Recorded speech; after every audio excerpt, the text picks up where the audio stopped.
फिरले. 2 पावलं चालून गेल्यानंतर मागून आवाज आला, चांदेवा, निगुर्या, अरे थांब. अरे 1400 वर्ष जगले तरी हा देहामधला जो द्वैत भाव आहे, स्त्री पुरुष हा जो देह भाव आहे, तो अजून गेलेला दिसत नाही. अरे टाकून दे तो देह भाव, तुझ्या समोर मी चिमुरडी पोर आहे. हे ऐकलं चांगदेव महाराजांनी, तरी पण परतून फिरून मागं जाणं काही जमलं नाही, मन काही ऐकलं नाही. त्यामुळे तसेच निघून गेले. कुटीमध्ये आले आपल्या आणि विचार करायला लागले. मुक्ताई मला निगुर्या म्हणाली आहे, काय बरं असेल या शब्दाचा अर्थ? तिलाच जाऊन विचारावा. आणि मुक्ताई, ज्ञानोबा, निवृत्तीनाथ, सोपानदेव सगळे बसलेले आहेत. आणि त्यांच्या समोर जाऊन यांनी मुक्ताईला प्रश्न केला, माते, पहाटेच्या वेळी मला निगुर्या म्हणालीस? होय. मग निगुर्या म्हणजे काय? चांगदेवा, अरे ज्याला गुरु नाही तो निगुर्या. अरे आत्मसिद्धीसाठी खरं तर गुरु करणं, सद्गुरू करणं हे फार गरजेचं आहे. लक्षात घे, तू लौकिकामधल्या सिद्धीसाठी गुरु केले असशील, अनेक सिद्धी प्राप्त केल्या असशील, त्यासाठी तू गुरु केले असशीलही. पण आत्मसिद्धी प्राप्त करण्यासाठी, आत्मज्ञान प्राप्त करण्यासाठी सद्गुरूंची नितांत आवश्यकता आहे. आणि अजून तुझ्यावर गुरुकृपा झालेली दिसत नाही. आणि असती तर स्त्री पुरुष हा देहभाव तुझ्यामध्ये राहिला नसता. अरे मला सांग, रानामध्ये चरणारी गाय काय वस्त्रे नेसून चरते का? मग तिला पाहून मनामध्ये नाही येत देहभाव? मग हाच देहभाव एका स्त्रीला बघून का बरं उत्पन्न होतो? कारण तुला अजून आत्मज्ञान झालेलं नाही, तुझ्यातला देहभाव निघून गेलेला नाहीये. त्यामुळं आणि हे आत्मज्ञान जर यावं असं वाटत असेल तर सद्गुरूंची नितांत आवश्यकता आहे. मुक्ताई अगदी धारधारपणे बोलत होत्या. चांगदेव महाराज ऐकत होते. समोर ही तिन्ही भावंड बसलेली आहेत. मुक्ताई बोलत होत्या आणि चांगदेव महाराजांच्या लक्षात आलं की हाच तो क्षण, मला जे हवंय ते मिळवायचा. पटकन पुढे झाले, मुक्ताईचे पाय धरले आणि म्हणाले, माते, 1400 वर्ष जगलोय ग. या देहाच्या खोडावर अहंभावाच्या साली इतक्या घट्ट बसल्यात, इतक्या निबर झाल्या आहेत. तूच एक समर्थ आहेस या ओरबडून काढायला. तुझ्यातच ती ताकद आहे. माझ्यावर कृपा कर माते. असं म्हणून धरलेले पाय सोडेच ना. मुक्ताईंनी ज्ञानोबांकडे पाहिलं, निवृत्तीदादाकडे पाहिलं, मूक संमती मिळवली. चांगदेव महाराजांना उठून उभं केलं, खांद्याला धरून उठून उभं केलं आणि त्यांच्या मस्तकावर हात ठेवला. तिथं महाराज समाधीत गेले. त्या क्षणी चांगदेव महाराजांची समाधी लागली आणि साधारण एका प्रहरानंतर त्यांची समाधी उतरली. आणि ज्यावेळी समाधी उतरली ना, त्यावेळी त्यांचं मन, त्यांचं चित्त स्फटिकाप्रमाणे निर्मळ झालं होतं, शुद्ध झालं होतं. आत्मज्ञान काय आहे ही सांगण्याची गोष्ट नाही, ही अनुभवण्याची गोष्ट आहे. ती चांगदेव महाराजांना जाणवली. ज्ञाने विण जे जे कळा ते ते मानावी अवकळा समर्थांनी सांगितलंय. ती अनुभूती त्यावेळी चांगदेव महाराजांना आली. कुणामुळं? सद्गुरू तत्वामुळं, सद्गुरूंमुळं. लक्षात घ्या, चांगदेव महाराजांसारख्या आत्मसिद्ध असलेल्या, एवढ्या योगी असलेल्या, कितीतरी सिद्धी असलेल्या माणसाला, ज्ञानी माणसाला सद्गुरूंशिवाय तरणोपाय नाही. मग तुमच्या आमच्यासारखी जी साधी माणसं आहेत, प्रपंचात मोहमायेत अडकलेली माणसं आहेत, तुम्हाला आम्हाला तर सद्गुरूंशिवाय, महाराजांशिवाय तरणोपाय नाही. आणि हाच आशय आज सांगतायत तुकाराम महाराज. त्यांचं वर्णन मी काय करावं? मोरोपंत म्हणतात, मुगुटमणी संतांचा, मुगुटमणी संतांचा, शिव शिव तुकया म्हणून ये वाणी, नेले जड वैकुंठी, नेले जड वैकुंठी, विठ्ठल विठ्ठल म्हणून या वाणी. जगद्गुरु तुकाराम महाराज की जय. हातामध्ये चिपळ्या आणि गळ्यामध्ये विणा, एवढ्याच भांडवलावर तुकाराम महाराजांनी भगवंताला आपलंसं केलेलं आहे. तुम्हा आम्हाला उपदेश करताना आजचा अभंग तर आहेच आहे, पण खरं तर तुकाराम महाराजांचा प्रत्येक अभंग हा आपल्या प्रत्येक क्षणाक्षणाला आयुष्यात येणाऱ्या संकटात उत्तर देणारा, मार्गदर्शन करणारा ठरतो. या समाज जीवनाचा अभ्यास करून त्यांनी हे अभंग रचलेत. आपल्याला वाटतं सहज लिहिलेत, नाही. प्रत्येकाला येणाऱ्या अडचणींची उत्तर गाथेमध्ये मिळणार आहेत. जशी दासबोधात मिळतात तशी गाथेतही मिळतात. संतांचं वाङ्मयाचं वैशिष्ट्यच हे आहे की पान उघडलं की उत्तर मिळतंय, संकटाला उत्तर, तोंड मिळतं. मग या समाज जीवनाचा अभ्यास करताना महाराजांच्या असं लक्षात आलं की प्रत्येक जण सुख, समाधान, सोय, सहजता मिळवण्यासाठी धडपडतोय. किती धडपडतोय? अहो, हे धड पडेपर्यंत धडपडतोय, पण हे धड पडेल तर नवल. नाही पडणार म्हणाले धड. का? कशावरून आम्ही धड पडू? नाही पडणार नाही. का? ते मेडिक्लेमवाल्यांच्या रांगा बघितलं की कळतं. सगळ्यांना माहिती आहे आम्ही काही धड पडणार नाही, म्हणून मेडिक्लेमचं फावलेलं आहे सगळं. मग हे धड पडेल तर नवल, पण तरी देखील माणूस धडपडतोय, प्रयत्न करतोय सुखासाठी, सोयीसाठी. पण सोय होतीये का? साधं उदाहरण देते. किती धडपडावं माणसाने. फार अगदी जुन्या काळात जाऊ, ज्यावेळी तो अगदी माणूस जंगलात राहायचा, त्यावेळी कच्चं अन्न खायचा. मग कधीतरी वणवा लागल्यावरती भाजलेली कंदमुळं खाल्ली आणि मग कळलं अरे भाजून चांगलं लागतंय अन्न, अजून आनंद पाहिजे. मग ते भाजून खायचं म्हणून मग ते शिजवून खायला लागला, अग्नीत तापवून खायला लागला. काहीतरी अडचण आली असेल, सोय झाली का त्याची? नाही झाली. म्हणून मग ती 3 दगडांची चूल रचली असेल. मग चूल रचली, आता अन्न शिजवण्याची सोय झाली का कायमची? झाली असं म्हणता येणार नाही, कारण पुढचा शोध लागलाय. जर झाली असती तर पुढचा शोध लागला नसता. मग चूल वापरली, त्यानंतर गावाकडे अजूनही वापरतात, पण त्यानंतर ती भुशाची शेगडी आली. आमच्या लहानपणी होती, तुम्ही पण सगळ्यांनी बघा, मी लहानच आहे अजून, तुम्ही पण सगळ्यांनी ती भुशाची शेगडी बघितली असेल. पण त्याला ताप भयानक, धूर इतका होतो, रोज भांडणं, किती धूर येतोय तुमच्या घरातून. मग तिथं पण गैरसोय झाली, म्हणून माणसाने पुढचा शोध लावला, स्टोवचा मार्ग निघाला. आता वाटलं पूर्ण सोय झालेली आहे अन्न शिजवायची, आता काही शोध लावायची गरज नाही, म्हणून माणूस स्टोववर समाधानी राहिला का? नाही राहिला. तिथं पण अडचणी आल्या. काय बरं? अहो, त्या रेशनच्या रांगेत उभं राहावं लागत होतं आणि माणसाला मारावी तशी स्टोवला पण पिन मारावी लागायची. त्यामुळं तिथंही सोय झाली नाही, पुन्हा काहीतरी गैरसोय निर्माण झाली. तात्पुरतं काम झालं असेल, पण म्हणून पुढचा शोध लागला तो गॅस शेगडीचा. आता आम्ही गॅस शेगडीशिवाय कशावरही शिजवत नाही बरं का, आता आमची सोय झालेली आहे अन्न शिजवायची, असं म्हणणारे आहेत पुष्कळ जण. पण तरी पण गैरसोय होतीये का? 1000 रुपये झालाय सिलेंडर, काय करणार? मार्ग पुढचा बघितला पाहिजे.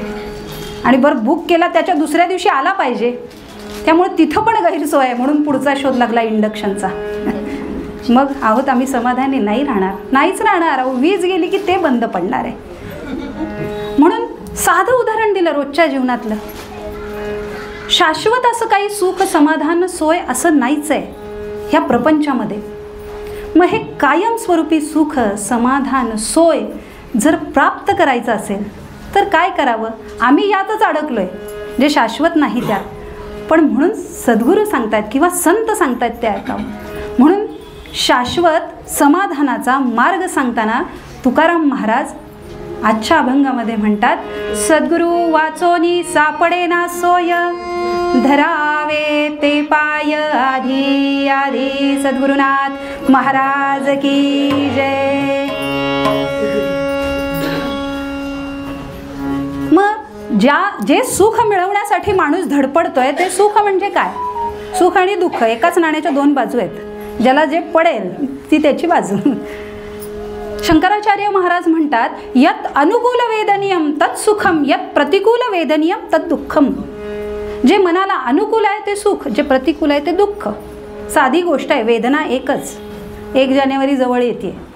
मी तर संकल्प केला आहे व्यायामाला जाणार म्हणून, दरवर्षी करते. खूप जण करतात, पण वर्षातून एकदम व्यायामाला गेल्यानंतर अंग दुखतं, वेदना होतात. बघा, वेदना आहे, पण त्या वेदना त्रासदायक ठरत नाहीत. का? कारण मनाने सांगितलेलं आहे की या माझ्या सुखासाठी आहेत, या माझ्या चांगल्यासाठी आहेत. त्यामुळे त्या वेदना त्रासदायक ठरत नाहीत. पण हीच वेदना पायाला होणारी, कधी मी चालली आहे सरळ व्यवस्थित आणि समोरून रॉंग वेमधून येऊन एखादा मला येऊन धडकला माझ्या गाडीला, माझ्या पायाला मुका मार लागला आणि मला वेदनाच होणार आहे. पण ही वेदना माझ्यासाठी त्रासदायक आहे. मी सरळ चालले होते, तो येऊन धडकलेला आहे. म्हणजे मनाने प्रतिकूल म्हणून सांगितलेली आहे, म्हणून ही वेदना दुःखदायक आहे. दोन्हीकडे वेदना, पण मनाला प्रतिकूल आहे ती सुखाची आहे, आणि मनाला अनुकूल आहे ती सुखाची आहे, आणि मनाला प्रतिकूल आहे ती दुःखाची आहे. असं हे सुख दुःख जसं मनावर अवलंबून आहे, तसंच हे व्यक्तिसापेक्ष आणि कालसापेक्ष आहे. व्यक्तिसापेक्ष, व्यक्तिपरत्वे बदलणार. बासुंदी मला खूप आवडते, मी भरपूर खाते, पण एखाद्याला दुधाचे पदार्थ नाही आवडत. दुधाच्या पदार्थांचं, बासुंदीसारख्या पदार्थांचं नाव काढलं तरी मळमळतं. म्हणजे पदार्थ तोच आहे, पण तो एकाला आनंद देतो, सुख देतो, आणि एकाला दुःख देतो. म्हणून हा व्यक्तिसापेक्ष. सुख दुःख व्यक्तिसापेक्ष, आणि हे सुख दुःख कालसापेक्ष सुद्धा आहे. कालसापेक्ष काळाप्रमाणे बदलणारं. उन्हाळ्यात खूप गरम होतं म्हणून फ्रीजमध्ये पाण्याच्या बाटल्या ठेवतो आपण. थंडगार पाणी बाहेरून आलं की पिलं की किती बरं वाटतं, सांगायची गरज नाही, प्रत्येकाने अनुभव घेतला असेल. तेच पाणी आता पिऊन बघा, नाही सर, त्रास होतो तो वेगळा. म्हणजे काळाप्रमाणे त्या पाण्याच्या त्या पाण्यामुळे मिळणाऱ्या सुखदुःखाची व्याख्या बदललेली आहे. मग हे सुख दुःख व्यक्तिसापेक्ष आहे, कालसापेक्ष आहे, आणि मनावर अवलंबून आहे. मग शाश्वत सुख काय? इतकं सहज मिळतं का शाश्वत सुख? समाधान, सोय इतकी सहज नाही बरं मिळत. त्यासाठी हा भवसागर पार करून जावा लागणार आहे. हा भवसागर कसा आहे? शंकराचार्य महाराज म्हणतात, दुष्पारे भवसागरे जनि मृत्युव्याधादि दुःखोत्कटे घोरे पुत्र कलत्र मित्र बहुल ग्राहा करे भी करे कर्मो तुंग तरंग भंग निकरैराकृष्यमाणोर्मुहुर यातायात गति भ्रमेण शरणं किंचिन्न पश्याम्यहं. सद्गुरुनाथ महाराज की जय. आता त्यांनी सांगितलंय तसंच सांगते. जन्म मरणाच्या फेऱ्यामध्ये अडकवणारा हा भवसागर आहे. बरं, ह्या भवसागरामध्ये जाणं एवढं सोपं नाही आहे. याचं कारण शंकराचार्य महाराज म्हणतात, पत्नी, मुलं, मित्र, नातेवाईक अशा सुसरी मगरी घास गिळायला बसलेले आहेत म्हणाले. सुखदुःखाच्या भोगामध्ये हे आपल्याला अडकवतात. कर्मा अकर्माच्या उत्तुंग लाटा या भवसागरामध्ये आपल्या जीवन नौकेला तडाखे देत असतात. मग ही नाव टिकवायची कशी? पार न्यायची नंतरचा प्रश्न आहे, पण ही टिकवायची कशी हा मोठा प्रश्न आहे. मग साधं उत्तर आहे जे लौकिकात आहे. नदी पार करायची असेल तर आपण कुणाला बरं बोलवतो? काठाला बसलेला जो नावाडी असतो ना, त्याला म्हणतो जरा पलीकडच्या काठाला सोडतोस का रे? मग जर त्याला विनवणी करतो धिमडी देऊन, तर मग ह्या सद्गुरुनाथांना विनवणी करावी हा भवसागर पार करण्यासाठी. समर्थ म्हणतात, जयासी वाटे मोक्ष व्हावा तेणे सद्गुरु करावा, सद्गुरु विण मोक्ष पावावा, हे न घडे कल्पांती.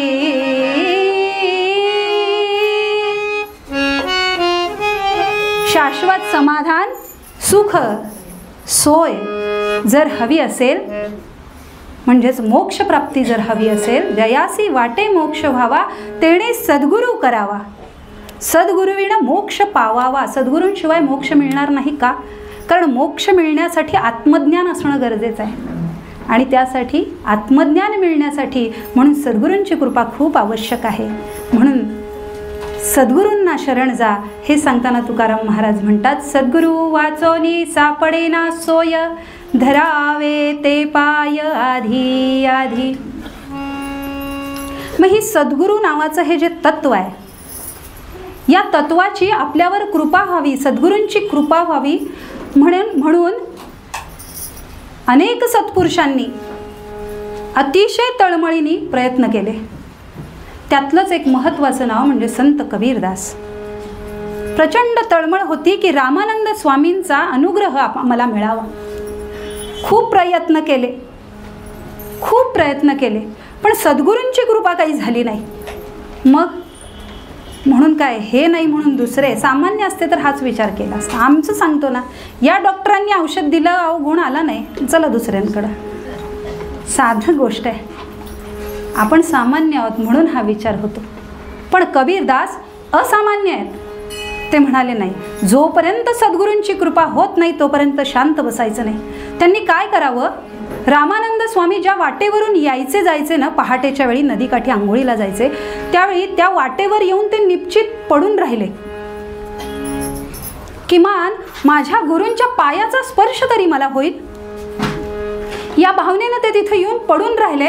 आणि अंधार होता त्यावेळी, काही अजून MSCB आलेले नव्हते, त्यामुळे रस्त्यावरचे दिवे काही लागलेले नव्हते. कबीरदास शांतपणे पडून राहिले. आणि ज्यावेळी रामानंद स्वामी त्या मार्गावरून चालले होते, चुकून रामानंद स्वामींच्या पायाचा स्पर्श कबीरदासांना झाला आणि त्या क्षणी कबीरदासांना भगवंताचं दर्शन झालेलं आहे. लक्षात घ्या, इतक्या पटकन कृपा कशी झाली म्हणाल तर ही जी तळमळ आहे ना मनातली, ती शिष्याला सद्गुरूंच्या त्या कृपेपर्यंत घेऊन जाते. इतक्या तत्परतेने प्रत्यक्ष भगवंत समोर आहेत. आणि मग प्रश्न असा पडला, गुरु गोविंद दोऊ खडे काके लागू पाय. माझे सद्गुरू आणि भगवंत दोघेही समोर आहेत, कुणाला बरं प्रथम वंदन करावं. आणि निमिषात निर्णय घेतला, बलिहारी गुरु में अपने गोविंद दियो बताय. अहो, ज्या गुरूंमुळं मला भगवंताचं दर्शन झालेलं आहे, त्या सद्गुरूंना प्रथम वंदन करणं हेच माझं कर्तव्य आहे, असं म्हणून सद्गुरूंना प्रथम वंदन केलं. जसा यांचा हा अनुभव तसाच नामदेव महाराजांचा आहे. मोरोपंत म्हणतात, सद्गुरु अनुग्रहाविण, सद्गुरु अनुग्रहाविण, हरिला तो कठीण सर्वथा पटणे. गोरा संत परीक्षी, गोरा संत परीक्षी, मस्तकी हाणूनी सर्वथा पटणे. कथा सगळ्यांना माहिती आहे, विस्तार बयास्तव फार सांगत नाही. भक्ताच्या मनामध्ये असलेला अहंकार हा दूर व्हावा यासाठी भगवंतांनीच केलेलं होतं हे सगळं. पूर्ण माहिती होतं, जोपर्यंत नामदेव महाराजांवर सद्गुरूंची कृपा होणार नाही तोपर्यंत हा अहंकार जाणार नाही. त्यामुळं अगदी मार्मिकपणे मुक्ताईला म्हणायला लावलं, नामा कच्चा रे कच्चा. आणि मग अहंकार झालेले, रागाने चिडलेले नामदेव महाराज निघाले, विसोबा खेचरांकडे गेले. कथा सगळ्यांना माहिती आहे. आणि तिथं सद्गुरूंचा अनुग्रह झाला. पण वाटेत जाताना एक छोटी गोष्ट घडली होती. अनुग्रह होण्याच्या आधीची, ज्यावेळी नामदेव महाराज निघाले त्यावेळी झाडाखाली शिदोरी सोडली, त्यांनी बसले आणि शिदोरी सोडली. आणि तिथे एक श्वान आलं. ते श्वान आलं आणि त्यांनी भाकरीचा तुकडा पळवायचा म्हणून ते पुढं आलं. इतक्यात नामदेव महाराजांनी हातातली भाकरी खाली ठेवली आणि धावले त्याला मारायला दगड घेऊन, की माझी भाकरी का खातोयस. हे अनुग्रह होण्याआधीचे नामदेव महाराज. आणि पुढं औंढ्या नागनाथी गेले, विसोबा खेचरांचा अनुग्रह झाला. आणि हेच नामदेव महाराज परत आले. परत येत होते त्याच मार्गावरून, त्याच झाडाखाली आपली शिदोरी सोडून बसले. तीच शिदोरी, त्यावेळी काही हॉटेल वगैरे नव्हती बरं, रोज ताजं अन्न. तीच शिदोरी, आपली भाकरी, 4 दिवसाची शिळी, 8 दिवसाची शिळी. शिदोरी सोडली, भाकरीचा तो घास हातात घेतला आणि तेच श्वान पुन्हा आलेलं आहे. ते श्वान पुन्हा आलं, भाकरी पळवली त्याने. नामदेव महाराजांनी काय करावं, हातातली भाकरी खाली ठेवली आणि तुपाची वाटी घेऊन मागं धावले. अरे 8 दिवसाची शिळी भाकरी आहे रे, तूप लावून खा, तुझ्या आतड्याला त्रास होईल. त्या श्वानामध्ये असलेला भगवंताचा अंश नामदेव महाराजांनी जाणला. का? कारण सद्गुरूंची झालेली कृपा. आणि आनंदाच्या भरामध्ये मग अभंग रचना केली.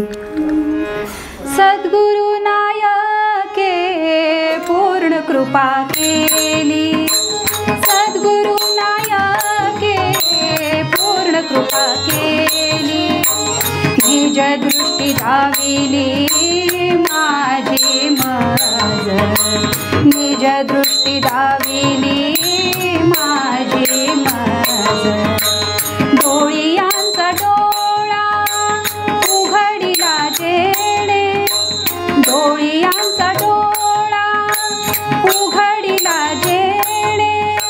लेवविले लेणे स्वानंदाचे, लेवविले लेणे स्वानंदाचे. सद्गुरु नायके पूर्ण कृपा केली.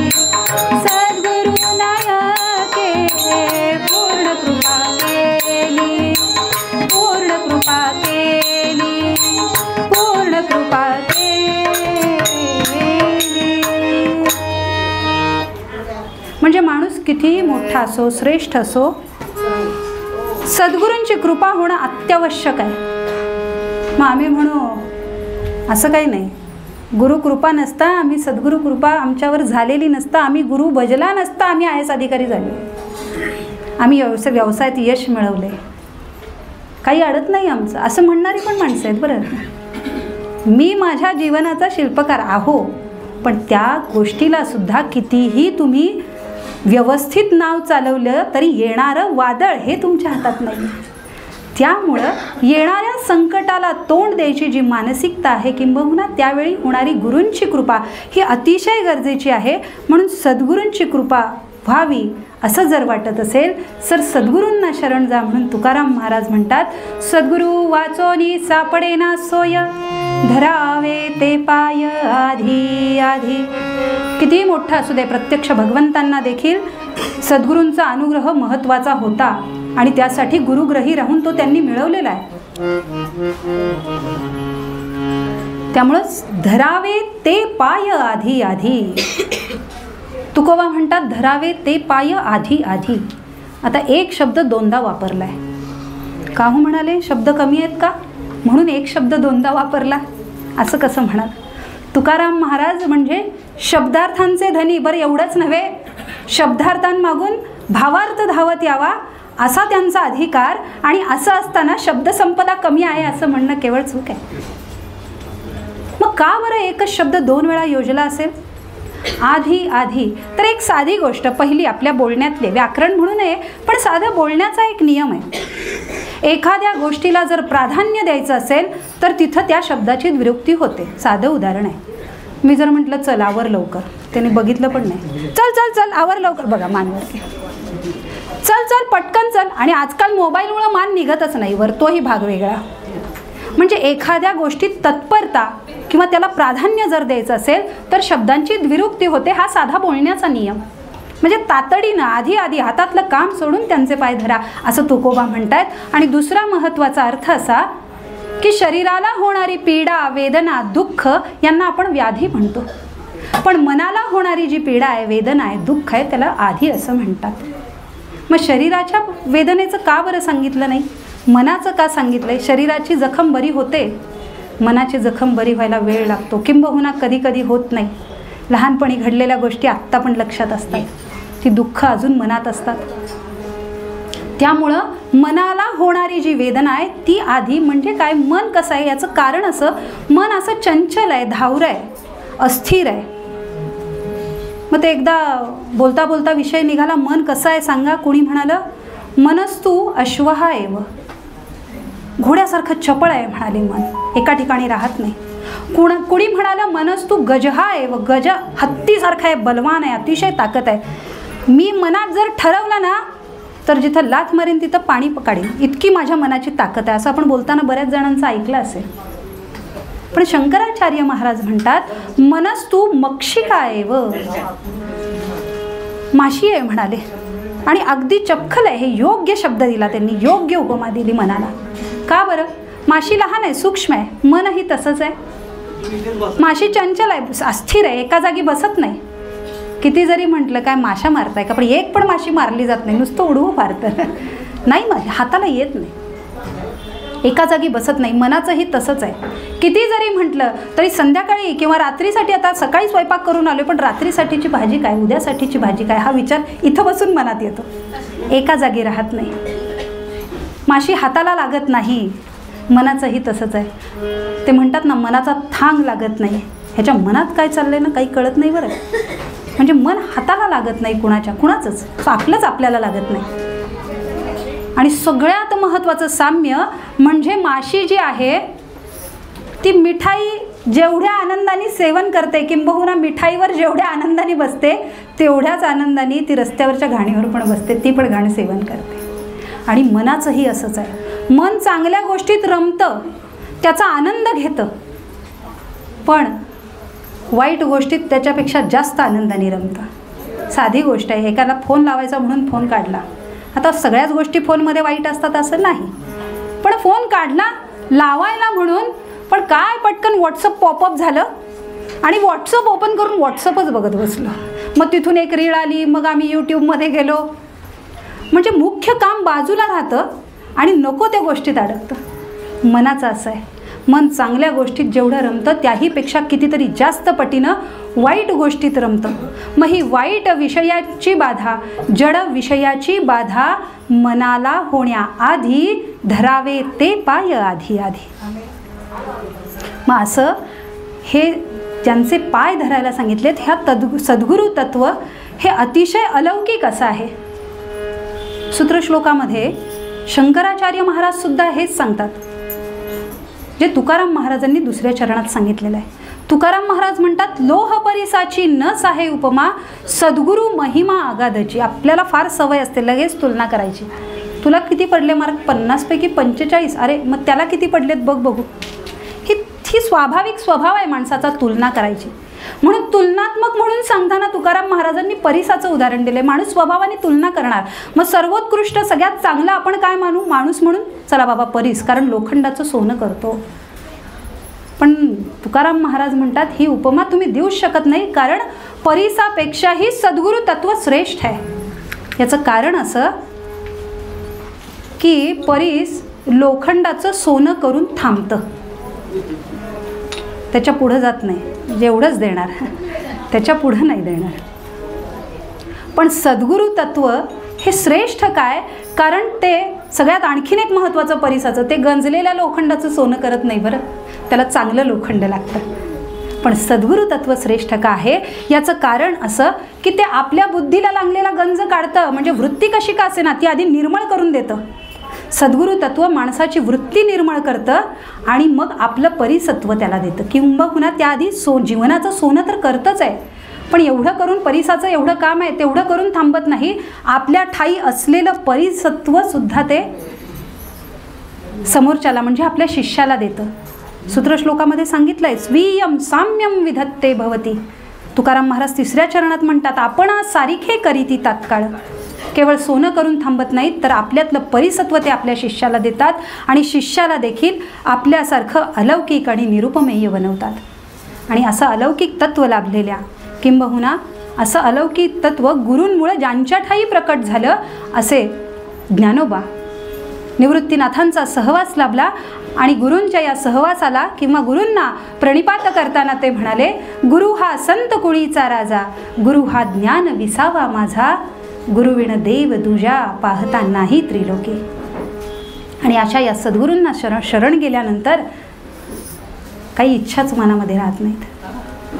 ज्ञानोबा माऊली म्हणतात, राजयाची कांता काय भीक मागे, राजयाची कांता काय भीक मागे, मनाची आयोगे सिद्धी पावे, मनाची आयोगे सिद्धी पावे, राजयाची कांता काय भीक मागे.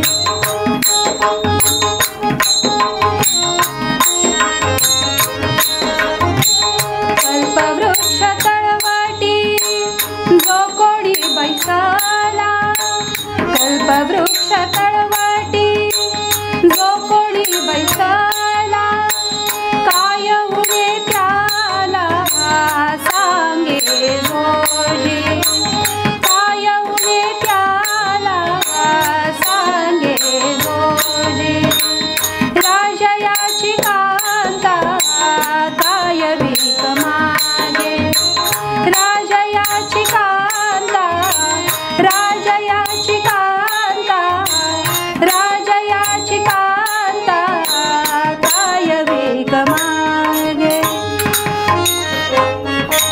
त्या राजाच्या राणीला कुणाकडं काही मागायची गरज नाही. मागायची गरज नाही म्हणजे ती मनात आणेल ते येतं. ती मनात आणेल ते. कोण आहे रे तिकडं म्हटलं की माणूस समोर उभं राहतं. पण सद्गुरु तत्व असं आहे की त्याच्याकडं काही मागावंच लागत नाही, काही मागायची गरजच पडत नाही. एकदा तुम्ही त्याला शरण गेलात की काही मागायची गरज पडत नाही. मग तुम्ही म्हणाल किंवा आम्ही म्हणू, आमच्या मनात शंका फार येतात. का म्हणाले कल्पवृक्ष आहे असा की ज्याच्या खाली बसलो की मनात आलं की ते मिळतं. मग आहे की म्हणाले मनात आलं की मिळतं. तो माणूस नाही का निघाला होता प्रवासाला एकदा, आणि बसला एका झाडाखाली. त्याच्या दैवयोगानं तो कल्पवृक्ष निघाला. तो बसला, थकून बसला आणि म्हणाला, फार चालून थकलोय. म्हणाला जरा थंडगार पाणी मिळालं तर बरं होईल, मनात स्वतःलाच म्हणतोय. पटकन थंडगार पाणी समोर आलं. आनंद झाला, विचार आला नाही कुठून आलं काल. पटकन पाणी पिलं. आहा, तर भूक पण लागली. म्हणाला छान, जरा माझ्या आवडीचं जेवण मिळालं तर बरं होईल. पटकन जेवण पण आलं की महाराज तिथं. जेवण केलं. मग काय आता पोटभर जेवण झाले, थंडगार पाणी पिलंय, झाडाची डेरेदार सावली आहे, चालून थकून आलेला होता. आता ना झोप खूप आली आहे. म्हणाला बघा सगळे संकल्प पूर्ण होत आहेत. झोप खूप आली आहे. अशी छान गादी जर झोपायला मिळाली तर गाढ झोपेन. म्हणाला पटकन क्षणार्धात फराची गादी समोर. आता मात्र मनामध्ये विकल्प आला. मगाचपासून मनात म्हणतोय ते सगळं समोर येते. भूताटकी तर नसेल. वातावरण बदललं, सगळा भूतांचा आवाज यायला लागला तिथं. बापरे, भूतभीत तर येणार नाही. टप करून भूत समोर येऊन उभं राहिलं तिथं. बापरे, भूत आलंय, आता हे भूत मला खाऊन तर टाकणार नाही ना. म्हणाला त्या भूताने त्याला खाऊन टाकलं. काय फरक आहे कल्पवृक्षात आणि सद्गुरु तत्वात. सद्गुरु तत्व मनामध्ये विकल्पच येऊ देत नाही. कल्पवृक्षाने त्याचे संकल्प पूर्ण केले आणि विकल्प पण पूर्ण केलेले आहेत. पण सद्गुरु तत्व श्रेष्ठ आहे याचं कारण ते मनामध्ये विकल्प आणू देत नाही, येऊच देत नाही.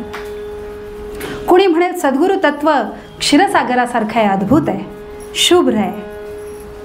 हो, पण तरी देखील सद्गुरु तत्व श्रेष्ठ आहे. त्याची तुलना क्षीरसागराची होऊ शकत नाही. का? कारण जरी ते शुभ्र आहे, धवल आहे, तरी क्षीरसागर हा नाशवंत आहे. सद्गुरु तत्व अविनाशी आहे. चंद्राची तुलना केली तर तीही कमी आहे म्हणाले, तीही तोकडी पडणार आहे. का? कारण चंद्र शीतल आहे, सद्गुरु तत्व देखील शीतल आहे असं जर म्हटलं तर तीही उपमा तोकडी आहे. याचं कारण चंद्राला ग्रहण आहे, सद्गुरु तत्वाला कुठलंही ग्रहण नाही आहे. उलट तुमच्या आमच्या जीवनाला असलेलं षड्रिपूंचं जे ग्रहण आहे ते काढून टाकण्याची ताकद या तत्वामध्ये आहे. असं हे सगळ्याच बाजूनी श्रेष्ठ असलेलं सद्गुरु तत्व, याला शरण जा. म्हणून तुकाराम महाराज म्हणतात, सद्गुरु वाचोनी सापडे ना सोय, धरावे ते पाय आधी आधी. मग हे सद्गुरु तत्व कधी बरं कृपा करेल? मनामध्ये आत्यंतिक ओढ पाहिजे, तळमळ पाहिजे की महाराजांनी माझ्यावर कृपा करावी. आणि त्या भावनेतून प्रत्येक कर्म, प्रत्येक कृती ही घडली पाहिजे. त्याच्या आधी मनामधला अहंकार, किंबहुना मी कुणीतरी श्रेष्ठ आहे, मी कुणीतरी मोठा आहे, ही भावना निघून केली पाहिजे. सद्गुरूंसमोर आल्यानंतर मी लहान आहे, ते महान आहेत, मी लघु आहे, ते गुरु आहेत, मी असमर्थ आहे, ते समर्थ आहे, ही भावना ज्या दिवशी येईल त्याच वेळी सद्गुरु तत्व कृपा करणार आहे. साधी रोजच्या जीवनातली गोष्ट आहे.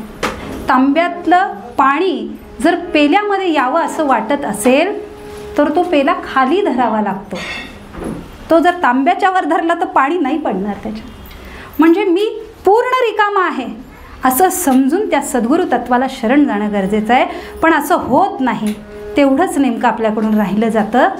म्हणून तुकाराम महाराज शेवटच्या चरणात म्हणतात, तुका म्हणे कैसे आंधळे हे जन, गेले विसरून खऱ्या देवा. बघा, देवाची पूजा आपण करतो, नवे नवे केलीच पाहिजे. नक्कीच तो आपला एक भाग आहे, आपल्या जीवनाचा भाग आहे, आपल्या संस्कृतीचा भाग आहे. पूजा अर्चा ही केलीच पाहिजे, कारण त्यामुळं भगवंताशी काही काळापुरतं आपलं संधान साधलं जातं, त्याच्याशी जवळीक झालेल्याची अनुभूती आपल्याला मिळते. पण सद्गुरु तत्वाला शरण जाणं किंवा सद्गुरु तत्वाला आपलंसं करणं हे का महत्त्वाचं आहे? कारण पूजा अर्चा केल्याने तिथं बसून थोडं समाधान प्राप्त होईल, भगवंताशी जवळीक झाल्याची अनुभूती येईल. परंतु सद्गुरु तत्व हे असं आहे की जे प्रत्यक्ष भगवंताच्या साक्षात्काराची अनुभूती देतं. म्हणून सद्गुरु तत्वाला शरण जा. आणि त्यासाठी काय करावं लागेल? स्वतःला शून्य समजावं लागेल. इतकं साधं गणित आहे. का? कारण पुन्हा गणितातलं उदाहरण देते. मुलगा समोर बसलाय म्हणून सारखं गणितच आठवतं. गणितातलं पुन्हा उदाहरण देते. शून्याला त्याची अशी काही किंमत असते का सांगा? नसते. पण या शून्याच्या अलीकडं जर आपण एक लावला, एक लिहिला, तर त्याची किंमत, त्याची व्हॅल्यू, त्याचं वजन वाढतं. तसंच जर आपण स्वतःला शून्य समजून आपल्या आधी, माझ्या आधी या भगवंताशी एकरूप असणारं हे सद्गुरु तत्व जर मानलं तर आपलं जीवन मूल्य, जीवनाची ज्याला आपण मराठीमध्ये व्हॅल्यू असं म्हणतो, ती वाढल्याशिवाय, जीवन मूल्य उंचावल्याशिवाय राहणार नाही. तात्पर्य काय? शाश्वत असं सुख, समाधान आणि सोय जर हवी असेल तर सद्गुरूंशिवाय तरणोपाय नाही. हाच आशय मूळ अभंगामध्ये सांगताना तुकाराम महाराज म्हणतात, त्यात चालू, सद्गुरु वाचोनी सापडे न सोय, सद्गुरु वाचोनी सापडे न सोय, धरावे ते पाय आधी आधी, धरावे ते पाय आधी आधी, सद्गुरु वाचोनी सापडे न सोय.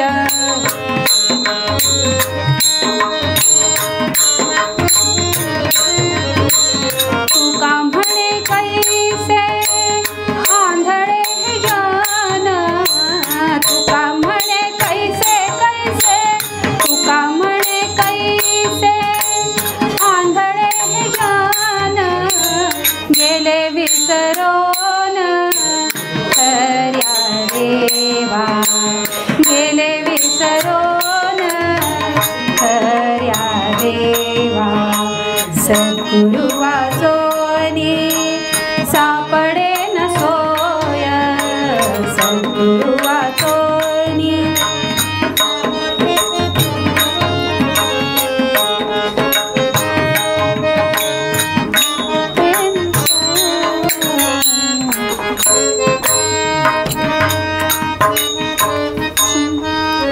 सद्गुरुनाथ महाराज की जय. म्हणणार आहे वे ठेवलंय मार्जिन, असू द्यास असू द्यास.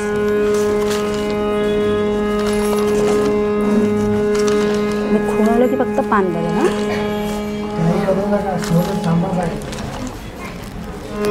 तुला झाड दुसरी देऊ का?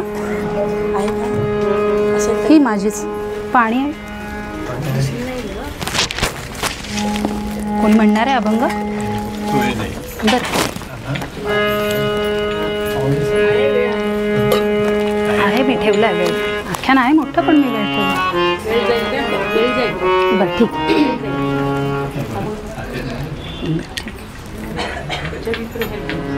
हां चल. हां 7पर्यंत सांगते. चालू शकतंय. काय करू म्हणू दे का?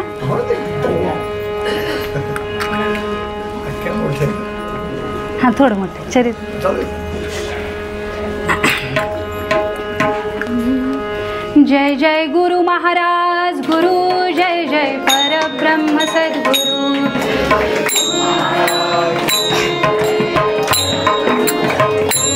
जय जय गुरु महाराज गुरु, जय जय परब्रह्म सद्गुरु.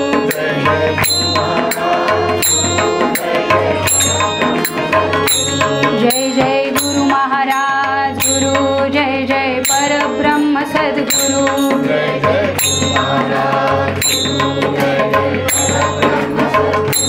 जय जय गुरु महाराज गुरु, जय जय परब्रह्म सद्गुरु.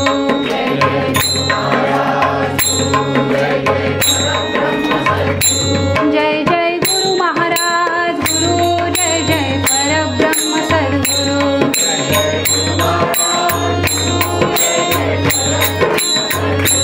जय जय गुरु महाराज गुरु, जय जय परब्रह्म सद्गुरु.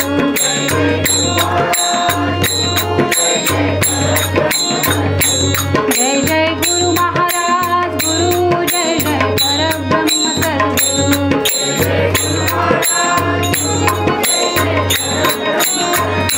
जय जय परब्रह्म सद्गुरु. जय जय परब्रह्म सद्गुरु. जय जय परब्रह्म सद्गुरु. सद्गुरुनाथ महाराज महाराज की जय. समर्थ सद्गुरु श्री ब्रह्मचैतन्य गोंदवलेकर महाराज की जय. सीताकांत स्मरण जय जय राम.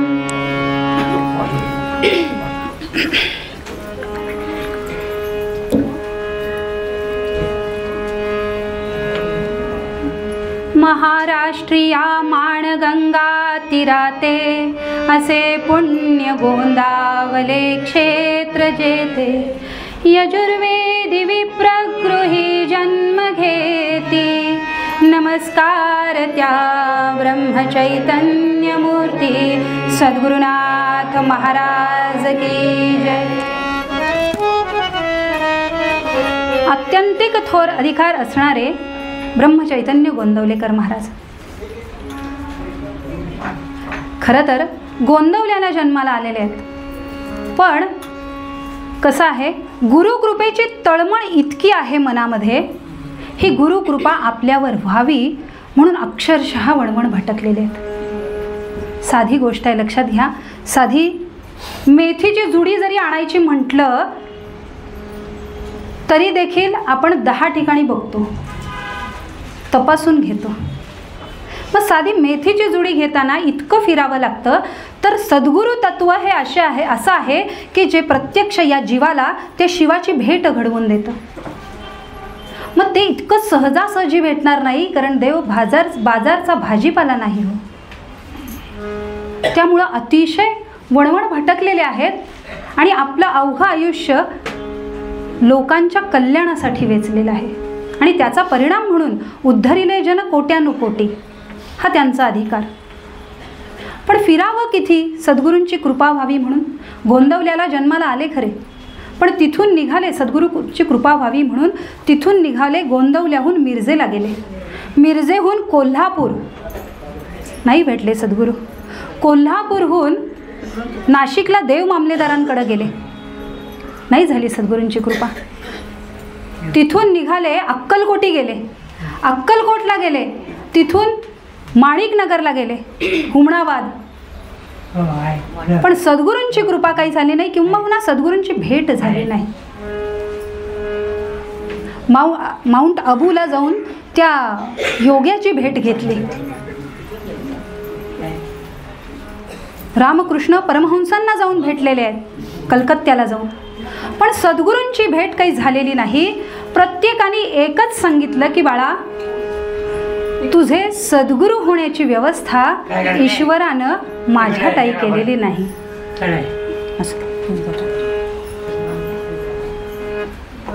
बाळा, तुझे सद्गुरू होण्याची व्यवस्था ईश्वरानं इथं केलेली नाही, तू त्यांचा अन्यत्र शोध घे. इतकं वणवण फिरून सुद्धा गुरूंची भेट झालेली नाही, पण तरी शोध घेणं थांबवलेलं नाही. तिथून हैदराबादी आलेले आहेत आणि हैदराबादला रामकृष्ण महाराज, रामदासी संप्रदायातले, यांची भेट झाली. श्री रामकृष्ण रामदासी भेटले हैदराबादेसी. श्री रामकृष्ण रामदासी भेटले हैदराबादेसी. सांगती खूण श्री गुरूंची ते धवा. सांगती खूण श्री गुरूंची ते धवा. ते राहती येहळे गावासी. चैतन्य तुका जनी खाती. बाळजा सत्वरे वदती. निशंक करी बाळासी ते धवा. निशंक करी बाळासी ते धवा. निशंक करी बाळासी ते धवा. त्यांनी सांगितलं की मराठवाड्यातील येहळे या गावी जा. चैतन्य तुकाई त्यांचं नाव ख्यात आहे, त्यांची भेट घे. तुझी व्यवस्था भगवंतानी तिथं करून ठेवलेली आहे. हे ऐकलं मात्र आणि महाराज निघाले. हे निघाले आणि मजल दर मजल करीत येहळे गावी येऊन पोचले. वेशीवर त्या गावाच्या पारावर बसलेली लोक होती, त्यांना विचारायला लागले, तुम्हाला तुकामाई माहिती आहेत? सगळे बघून हसायला लागले यांच्याकडं. एका वृद्ध माणसाने विचारलं, कुणाला भेटायला आलास? तुकाला? कुठून आलास र? फार लांब गोंदवल्याहून आलो. आणि एवढ्या लांबून त्या तुकाला भेटायला आलास होय? सांगा ना, तुका माई कुठे आहेत? गणूबुवांनी अगदी आगतिक होऊन विचारलं. लोकांनी उत्तरं दिली.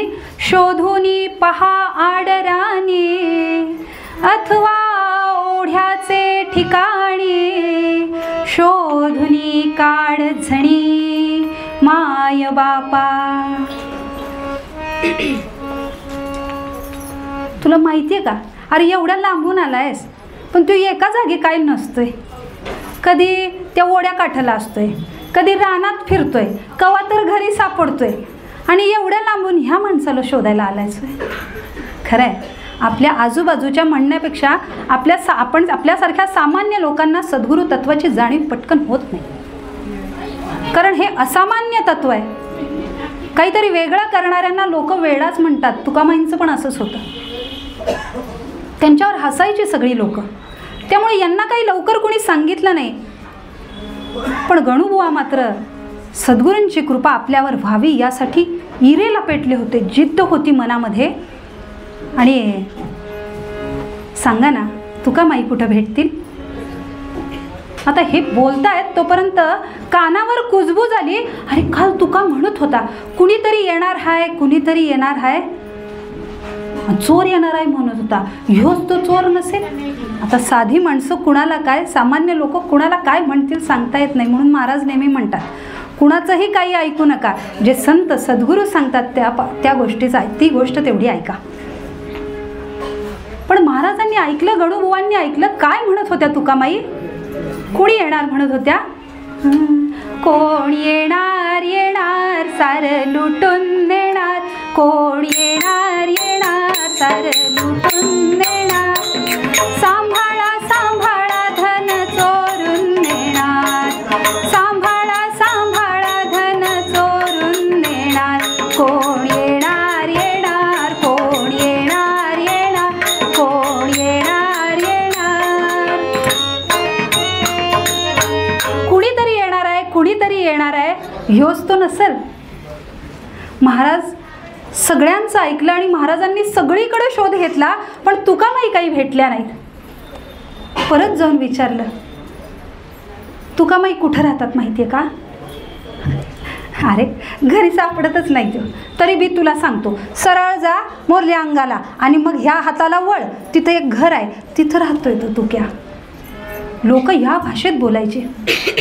कारण अलौकिक तत्वाची सामान्यांना जाणीव होत नाही. महाराज सांगितलेल्या पत्त्यावर चोख जाऊन पोचले. दार उघडच होतं. ढकललं, सगळं घर शोधून पाहिलं. तुकामाई काही भेटल्या नाहीत. आणि आता काय करावं बरं? हताश झालेले गणूबुवा घराच्या ओसरीवरच बसून राहिले. मनामध्ये विचार यायला लागलेत, काय करावं? होणार आहे का नाही सद्गुरू कृपा? मी इतका का पतित आहे? मनामध्ये असा विचार येतोय. मन कुठेतरी भूतकाळात जात आहे आणि कानावर रामकृष्ण परमहंसांचे शब्द येत आहेत की बाळा तुझा खून कर म्हणजे सद्गुरू भेटतील.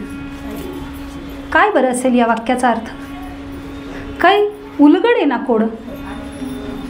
आणि मनामधून अतिशय आगतिक झालेले महाराज मनामध्ये विचार आहे, कुठवरी कुठवरी सावंतरी गुरूंची दुरी, शांतलो आता शांतलो आता, गुरुराय तुम्हा विना नाही मजला आता.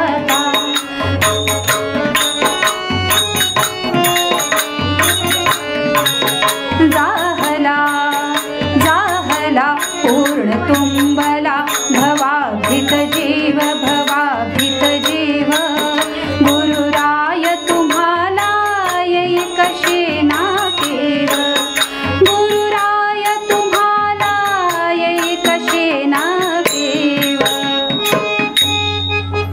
गुरुमाऊली कृपा करणार आहात का नाही? मनाची तळमळ तळमळ तळमळ चालली आहे. इतक्यात जो दरवाजा अर्धवट उघडा होता तो धाड करून जोरात उघडला गेला आणि कुणीतरी वाऱ्याच्या वेगाने धावत आलं. महाराजांनी नीट पाहिलं तर कमरेला लंगोट आहे, डोक्यावर टोपड्या आहे, हातात बांगड्या आहेत, उसाचं दांडकं घेऊन कुणीतरी धावत येत आहे. आपल्यासारखा असता तर गर्भगडीत होऊन गेला असता, घाबरून गेला असता.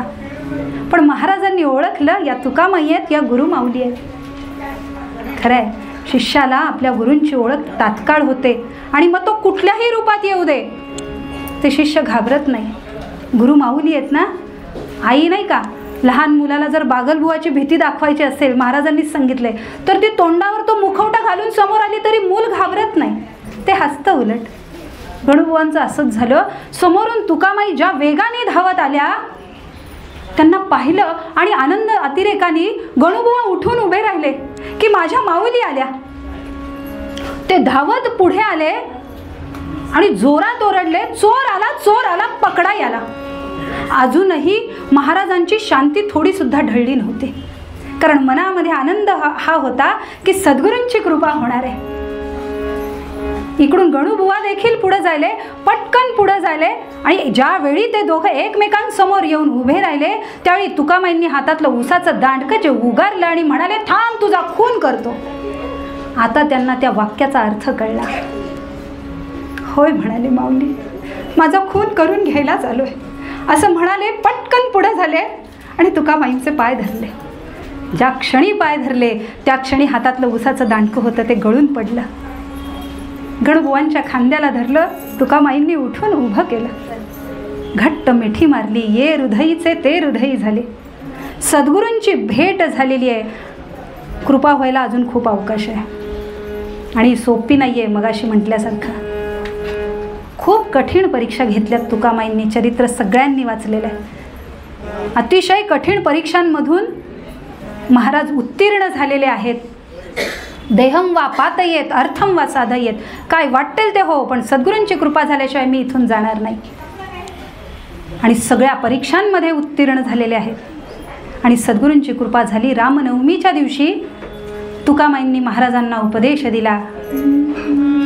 नाम सदा बोलावे, नाम सदा बोलावे, भावे गावे जनासे सांगावे. हाची सुबोध गुरूंचा, हाची सुबोध गुरूंचा, नामा परतेन सत्य मानावे. सद्गुरूंचा उपदेश घेतला. गुरूंनी सांगितलंय, नामाला विसरू नकोस, या नामाचा प्रसार कर, या नामाचा प्रचार कर, यासाठी भ्रमण कर, पुन्हा गोंदवल्याला जा, गृहस्थाश्रम स्वीकार, तो उत्तम कसा करायचा हे देखील दाखवून दे. जे जे सद्गुरूंनी सांगितलंय त्याचं आयुष्याच्या शेवटच्या क्षणापर्यंत तंतोतंत पालन केलं महाराजांनी. सद्गुरूंनी सांगितलं, माझा प्रसार करू नकोस, माझ्या नावाचा करू नकोस, मी कोण आहे, तुझे गुरु कोण आहेत हे सांगत फिरू नकोस, पण नामाचा प्रसार कर. मला प्रसिद्धी येण्यापेक्षा नामाला प्रसिद्धी आण. आणि मग काय, सद्गुरूंची कृपा झाली. गणुबुवा म्हणून गेलेले महाराज ब्रह्मचैतन्य गोंदवलेकर महाराज म्हणून तिथून निघाले. त्यांना नाव दिलं त्यांच्या सद्गुरूंनी ब्रह्मचैतन्य. मग काय हो, आनंद साम्राज्याचे धनी होऊनच आलेले. गोंदवल्याला आले. काळ पुढं सरकत होता. राम मंदिराची कथा सगळ्यांना माहिती आहे, पण महाराजांच्या मातोश्रींना देखील दृष्टांत दिला होता रामरायांनी की मी तुमच्या घरी येणार आहे. आणि रामाने सांगितल्याप्रमाणे मंदिर बांधायला सुरुवात केलं. आणि पहिला संकल्प सोडला, यत्न कसून करीन मी, यत्न कसून करीन मी, यश दे रामान दे तुझी सत्ता. हाची सुबोध गुरूंचा, हाची सुबोध गुरूंचा, मानावा राम जीवनी करता. मग काय, रामावर भरवसा ठेवून 100% प्रयत्न सुरू केले. पाहता पाहता रामरायाचं मंदिर बांधून झालं. भजन, कीर्तन, प्रवचन झडू लागली, गर्दी होऊ लागली. सकाळ पहाटेच्या काकड आरतीपासून शेजारतीपर्यंत सर्व सेवा भगवंत स्वतःहून करून घेऊ लागले. मग म्हणतात ना, एकदा का पूजा अर्चा याची सवय झाली ना की मग देव पण लाचावतो. देव भावे लाचावला त्यासी अभिमान जाहला. किती अभिमान झाला. कीर्तन प्रवचन भजन झडू लागली, अफाट गर्दी होऊ लागली. एकदा असंच महाराजांचं भजन आणि निरूपण चालू असताना काय महाराजांच्या मनात आलं कुणास ठाऊक. महाराज पटकन म्हणाले, आज आत्ता मी निघालो, मी नैमिषारण्यात निघालो, माझ्या मागं नामाला धरा, नामाला विसरू नका. तो रामराय तुमची काळजी घेतल्याशिवाय राहणार नाही. भजनात रंगून गेलेले लोक भानावर आले. महाराज नैमिषारण्यात जाणार, महाराज गोंदवल्यातून जाणार. अहो महाराज म्हणजे गोंदवल्याचा प्राण, आणि तोच जर इथे नसेल तर काय अर्थ आहे आमच्या राहण्याला देखील. स्त्रिया रडू लागल्या पदर पसरून. लहान मुलांनी महाराजांच्या पायाला घट्ट मिठी मारली. महाराज जाऊ नका ना. पण महाराज म्हणाले, नाही, मला जावंच लागणार आहे. आणि महाराज निघाले. गरजेपुरतं सामान टांग्यात टाकलं, टांगा निघाला, वेशीपर्यंत आला. आणि महाराजांचे एक बालमित्र होते मसुर्डेकर नावाचे, ते धावत आले मागून. म्हणाले, महाराज महाराज थांबावं, जाऊ नका, तुम्ही गोंदवल्यातून जावं अशी रामाची इच्छा नाही आहे. अहो रामरायाच्या डोळ्यातून पाणी येतंय हो. हे ऐकलं मात्र आणि त्या क्षणी सांगितलं टांगा वळव. तसेच धावत मागं आले. पटकन गेले, हातपाय धुतले, सोवळं नेसलं, हातात मऊसर रुमाल घेतला. चौथऱ्यावर गेले रामाच्या मूर्तीच्या, आणि त्या मूर्तीचे डोळे मऊसर कापडाने पुसायला लागले. मूर्तीचे म्हणावं का हो? नाही, प्रत्यक्ष रामरायाच्या डोळ्यात येणारे अश्रू महाराज पुसत होते. समर्थांनी सांगितलंय, दगडातून म्हणजे आपण ज्याला मूर्ती म्हणतो त्यातून सुद्धा डोळ्यातून पाणी यायला लागलं, असा भाव जागृत करावा लागतो. समर्थ म्हणतात, असे हो जयांतरी भाव जैसा, वसे हो तयांतरी देव तैसा, अनन्यासी रक्षित से चाप पाणी, नुपेक्षी कदा रामदासाभिमानी.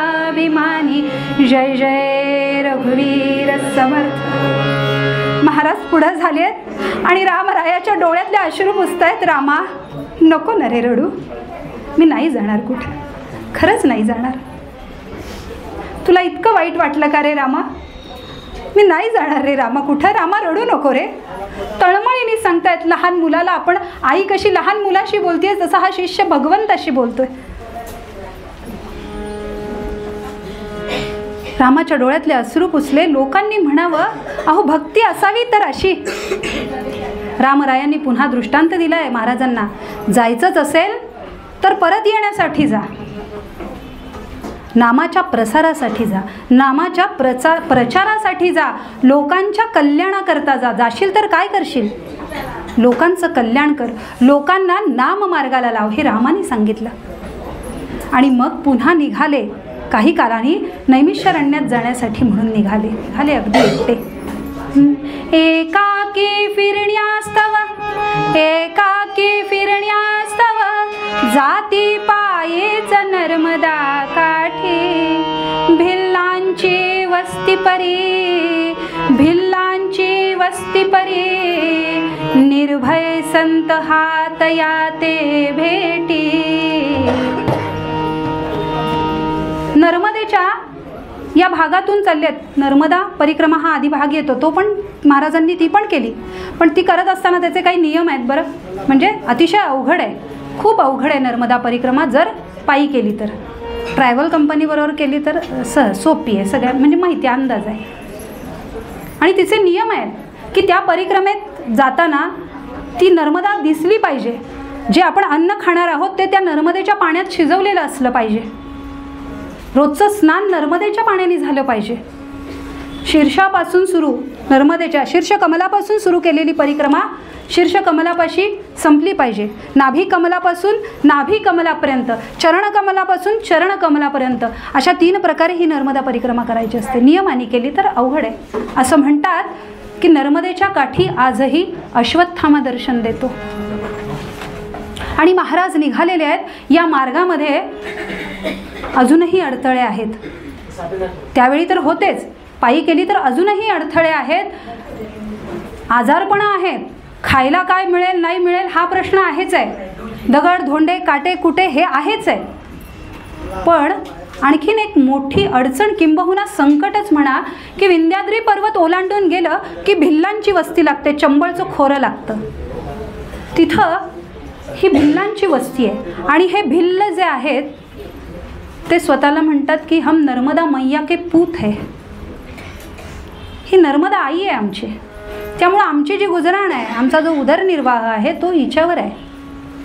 त्यामुळं ते जे कोणी नर्मदा परिक्रमेला त्यांच्या भागात येतील त्यांना लुटतात. त्या काळचं सांगते. महाराज ज्यावेळी गेले होते तेव्हा तो एक फार मोठा अडसर होता. विरोध केला तर जीवे मारून टाकत होते. हे असे भिल्ल तिथं होते आणि हा एक मोठा अडसर तिथं होता. आणि महाराज या मार्गातून चाललेले आहेत, अतिशय एकांतात एकटे निघालेले आहेत. समर्थ म्हणतात, काही गलबला काही निवळ ऐसा कंठित जावा काळ. कायम गर्दीत असलेले महाराज आज पूर्णपणे एकटे आहेत. खरंय, काही गलबला काही निवळ ऐसा कंठित जावा काळ. का? कारण ना खूप लोकांतात जर राहिलं ना तर आपल्या मनाची बैठक बिघडते आणि खूप एकांतात जर राहिलं ना तर आपल्याकडून जे काही चांगलं समाजाला देणं आहे ना ते देता येत नाही. म्हणून दोन्हीचा मध्य साधावा लागतो. समर्थ असेच होते आणि महाराज देखील अगदी असेच. त्यामुळं महाराजांना समर्थांचा अवतार म्हणतात. आणि महाराज असेच एकटे निघालेत पायी या मार्गावरून आणि इतक्यात कानावर आवाज आला जोरात, ठहरो, रुक जाओ. महाराज थांबले, स्थिर आहेत, शांत आहेत. मागं नुसतं वळून पाहिलं तर एक हा असा 6-6.5 फूट उंच काळा कभिन्न, अंगाला काव फासलेला, दंडाला तावीज बांधलेला आणि हातामध्ये ती कुऱ्हाड घेऊन उभा असलेला तो भिल्ल त्यांच्यासमोर त्यांना दिसला. आता महाराजांना तो भिल्लच दिसला, पण या भिल्लाला महाराज कसे दिसलेत? श्रीमंत सावकारासारखे दिसले. कसे दिसले महाराज? अंगावरती कफनी भरजरी शोभे माळा कंठी. अंगावरती कफनी भरजरी शोभे माळा कंठी. धावून आले लुटावयासी, धावून आले लुटावयासी. पाहून या श्रीमंती, पाहून या श्रीमंती. असे हो जयांतरी भाव जैसा. खरं तर महाराज सावकारच आहेत, पण नामाचे सावकार आहेत. आपल्याला ते नामाचे सावकार दिसतात कारण आपण त्या भावनेने पाहतो. पण हा भिल्ल लुटायलाच आलेला होता. त्याला तो श्रीमंत सावकार समोर दिसला आणि त्यांनी खूण केली. त्या खुणे सरशी 10-12 जण अजून भिल्ल तिथं आले. कुणाच्या हातात काठी आहे, कुणाच्या हातात तलवार आहे, कुणाच्या हातात फरशी कुऱ्हाड आहे, कुणी भाला घेतलेला आहे. हत्यारं जरी वेगळी असली तरी प्रत्येकाच्या नजरेत विखार तोच भरलेला होता. आता याला पूर्ण लुटायचं, काही शिल्लक ठेवायचं नाही. पण महाराज शांत आहेत. मी असते तर घाबरून बेशुद्धच पडले असते. असं पण काही झालं नाही. बरं, आणि कोणी असतं तर किमान अवसान आणून म्हटलं असतं, बाबा रे सगळं देतो पण मला सोड. असंही काही घडलं नाही. एखादा जरा खेळाडू असता तर म्हटलं असता, विरोध केला असता, मी काही देणार नाही, तिथंच सगळं संपलं असतं. पण असंही काही घडलं नाही. महाराज अगदी शांत होते.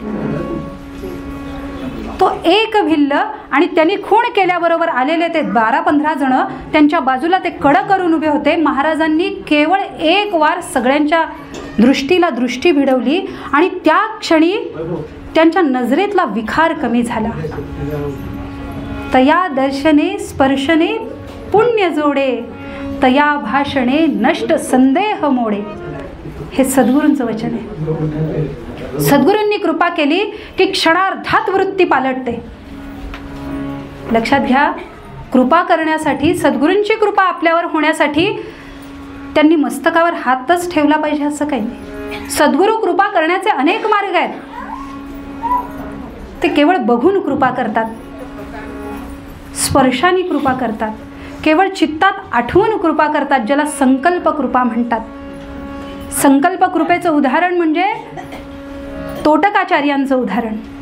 शंकराचार्य महाराजांचे शिष्य होते तोटक. तोटक का म्हणायचे? बोलता येत नव्हतं नीट म्हणून तोटक म्हणायचे. आणि मग त्यांच्याकडं काम काय होतं तर महाराजांची वस्त्र धुवायची. आणि हे रोज सकाळी जायचे, वस्त्र धुवायचे, आवरायचे आणि मग प्रवचनाला येऊन बसायचे. पण तोटक आल्याशिवाय शंकराचार्य महाराज प्रवचनाला सुरुवात करत नसत. मग एक दिवस एक जण म्हणालं, काय म्हणे त्याला साधं बोलता येत नाही, समजायची गोष्ट लांब, कशाला थांबताय त्याच्यासाठी? सुरू करत जा तुम्ही प्रवचन, आम्ही एवढे विद्यार्थी तुमचे इथं बसलेलो आहोत, सुरू करत जा. शंकराचार्यांनी एक वार जो बोलला त्याच्याकडे वळून पाहिलं. असं आहे का म्हणाले? तोटकाला बोलता येत नाही का? बरं. तिथल्या तिथं सिद्धासनात बसले शंकराचार्य महाराज आणि मनामध्ये केवळ संकल्प केला की तोटक जिथं असेल तिथं त्याला आत्मज्ञान प्राप्त हो. आणि तो तोटक जेव्हा आला ना त्यावेळी येताना वेदातल्या ऋचा गुणगुणत आला होता. अशी असते संकल्प कृपा. आणि हेच तोटकाचार्य पुढं महत्त्वाचं जे ही जी 4 पीठं आहेत त्यातल्या एका पीठाचे पहिले शंकराचार्य झाले. सांगायचा मुद्दा असा की सद्गुरूंनी कृपा करायची म्हटलं की सद्गुरू कुठल्याही मार्गाने कृपा करतात. महाराजांनी ठरवलं की हे भिल्ल आहेत, हे यांचा व्यवसाय म्हणून करतायत, पोटा पाण्यासाठी करतायत. मला सांगा आजकाल कोण लुटत नाही? सगळेजण लुटायलाच बसलेले आहेत, व्यवसाय नसताना लुटायला बसलेले आहेत. मग हा तर ह्यांचा व्यवसाय आहे. यांची कसं आहे, आपलं कर्म जे आहे ना ते सातत्याने करतायत, किमान कसं का असे ना पोटा पाण्यासाठी करतायत. यांची वृत्ती बदलायला वेळ लागणार नाही. महाराजांनी ठरवलं की यांच्यावर कृपा करायची आणि एक वार केवळ सगळ्यांकडं फिरून पाहिलं. त्या क्षणी त्यांच्या सगळ्या चित्तवृत्ती शांत झाल्या. त्या भिल्लांच्या हातातली जी हत्यारं होती ती गळून पडली. अंगाचा त्वचेचा रंग बदलला, ज्याला वैवर्ण्य म्हणतात. स्वरभंग झाला, बोलता येईना, कंठ रुद्ध झाला. डोळ्यातून घळा घळा घळा अश्रूधारा वाहू लागल्या. काय होतं हे कळेना, कशामुळे होतं हे कळेना. आणि मग त्यातला एक जो वृद्ध भिल्ल होता त्यांनी सगळ्यांना बाजूला घेतलं. त्याच्या लक्षात आलं हे प्रकरण काहीतरी वेगळं दिसतंय. त्यांनी काय करावं, या सगळ्यांना बाजूला घेतलं, महाराजांना पुढं घेतलं आणि कमरेला असणारं एक शंखासारखं काहीतरी वाद्य होतं ते वाजवलं. त्यांनी ते वाद्य वाजवल्या वाजवल्या फरलांगमान अंतरावरून तसाच दुसरा आवाज आला. आणखीन थोड्या वेळाने पलीकडून आवाज आला आणि पाहता पाहता त्यांच्या सगळ्या वस्तीवर कळलं की आपल्याकडं कुणीतरी मोठा माणूस येतोय. वस्तीवरून पालखी आली आणि पालखीमध्ये महाराजांना बसवण्यात आलं. तिथं घेऊन गेले त्यांच्या वस्तीवर. ते तिकडं नेत असताना वाटेत काही या भिल्लांपैकीच म्हणाले, मनामध्ये म्हणाले, बरं काही नाही म्हणाले, चेटूक केले. नाहीतर आम्ही असे एवढे हुशार, आम्ही काही अशा अंधश्रद्धेला बळी पडत नाही, आम्ही पुरोगामी आहोत, आम्ही अंधश्रद्धेवर विश्वास ठेवत नाही. का महाराजांच्या लक्षात आलं नसेल? जर चांगल्या गोष्टी महाराजांची, चांगली गोष्ट मनात आलेली महाराजांच्या लक्षात येते तर वाईट आलेली पण येणार. महाराज म्हणाले हरकत नाही, ह्याची श्रद्धा बसणं गरजेचं आहे. श्रद्धा नसेल तर साधन होणार नाही. तिथून आणलं महाराजांना त्यांच्या वस्तीवर, तिथं बसवलं. काय फळं फुलं आणून दिली, जे जे कुणी कुणी खायचं घेऊन आले. पण महाराज म्हणाले फलाहार नको, दुग्धाहार द्यावा, बहु तया ठाई गाई दिसते. फळं नको म्हणाले मला, मी दूध घेईल, इथं गायी भरपूर दिसत आहेत. महाराजांचं गायीवरचं प्रेम तर सगळ्यांनाच ठाऊक आहे. ठीक आहे म्हणाले. आणि मग अशावेळी ते जे पुरोगामी होते समाजवादी पक्षाचे ते जागे झाले सगळे. गाय दूध पाहिजे का? बरं काय करावं? त्या सगळ्या गायींच्या कळपामध्ये एक कपिला नावाची गाय होती, काळी गाय होती. ती गाय आणली. बरं आता या गायीचं वैशिष्ट्य असं की ही वांज गाय होती, हिला वासरू झालेलं नव्हतं, हिने कधी दुधाचा एक थेंब दिला नव्हता. आणि ही गाय घेऊन आली की दूध प्यायचं ना तुम्हाला, हिचं दूध प्या म्हणाले. काही चांगली सवरती लोक होती. ती म्हणाली, अरे काही कळतं का तुम्हाला? ज्या गायीनं दुधाचा कधी एक थेंब दिलेला नाही अशी गाय तुम्ही महाराजांसमोर आणून उभी केली. त्यांचं बोलणं थांबवत महाराज म्हणाले, असू दे, याची इच्छा आहे ना तर ती देखील दूध देईल. त्या गायीला पुढं आणलं आणि सगळा समाज बघतोय, सगळा भिल्ल समाज बघतोय. ज्यांची महाराजांवर श्रद्धा आहे ते पाहतायत, ज्यांची श्रद्धा नाही ते सुद्धा पाहतायत.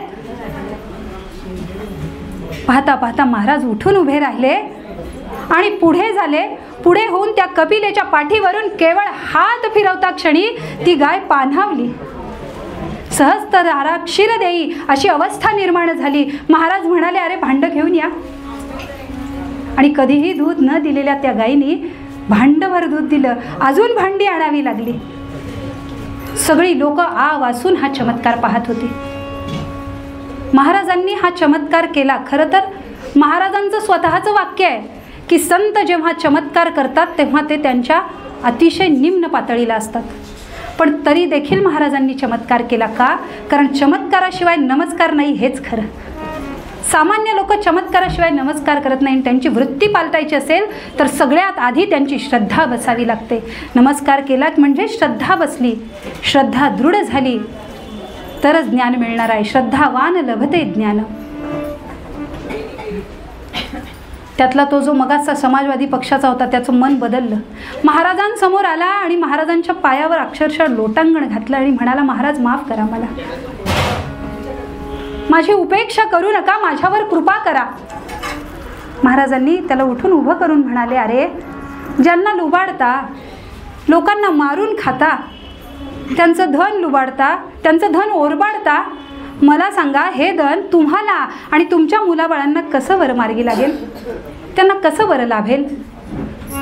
यापुढे हे काम करू नका. मग काय करावं?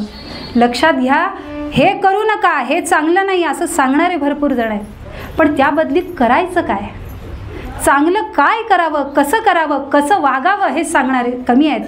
आणि सद्गुरू नेमकं हे करतात. सद्गुरू चांगलं कसं वागावं, सन्मार्गाला कसं आणावं हे सद्गुरू करतात. महाराज महिनाभर तिथे राहिलेले आहेत. कारण यांच्याकडं दुसरा मार्गच नाही आहे भिल्लांकडं उदरनिर्वाहासाठी. लुटून खाण्याखेरीज उदरनिर्वाहाचा दुसरा मार्गच नाही आहे. महाराज महिनाभर काय जास्त तिथं राहिले आणि त्यांनी या भिल्लांना शेती करायला शिकवली. आणि आत्तापर्यंत जे दुसऱ्याचं ओरबाडून खात होते, लुटून खात होते, असे भिल्ल आत्मनिर्भर झाले. त्यांना चांगल्या मार्गाला लावलं. पाहता पाहता पाहता काळ पुढं सरकतोय. महाराज तिथूनही परत आले. तिथून परत आले आणि नामाचं महत्त्व, नामाचा प्रचार गोंदवल्याला हे सगळं सुरू झालं. कीर्तनं, प्रवचनं, अनेक जन्म जयंत्या, सगळं उत्सव साजरे होऊ लागले. महाराजांची भजनं प्रवचनं रोज असायची. आणि एक दिवस असंच महाराज प्रवचनामध्ये म्हणाले की तुम्ही नाम सोडू नका, नामाला धरून ठेवा. हे नाम तुम्हाला मी गेल्यावर पण सांभाळील. रामराय तुमच्यावर कृपा करेल या नामामुळे.